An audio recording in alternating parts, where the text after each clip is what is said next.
question I'm getting right now is whether or not you can turn on those sprinklers in the Denver area and when to do so. I'm going to give you a definitive time frame about when it is best to turn on that sprinkler, but I will say at this point, as I recorded this on Wednesday, April the 22nd, that you're probably okay weather-wise in terms of turning on the sprinklers. Now, the reason we're asking you to hold off, and specifically Denver Water and a lot of the area agencies asking you to hold off on turning on the sprinklers, it is more for conserving the water resources that are in play. So we can hold off ideally until the maybe second week of May. That is after our average last freeze, which is on May 5th for Denver and most of the metro area. That would help in terms of conserving that water resource. But a couple things about that.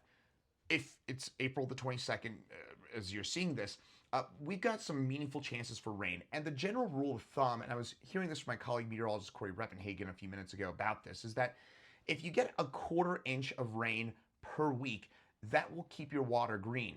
Now, in the summer, when it's 90 degrees and you're using a lot more water, usually you need a quarter inch of water twice per week. So general rule of thumb, as you start thinking about things, if you get a quarter inch of rain, you probably don't need to water your lawn. And what we saw last Friday, you remember when it snowed, most areas got close to or about a quarter inch of water from that storm. So what I would advise you to do is to pay attention to how much liquid, how much rain you're getting. So this upcoming Sunday, for example, on Sunday, April the 26th, we are likely to get a quarter inch, if not more than that, of rain. So you may not need to water that lawn. We got a quarter inch of rain last Friday.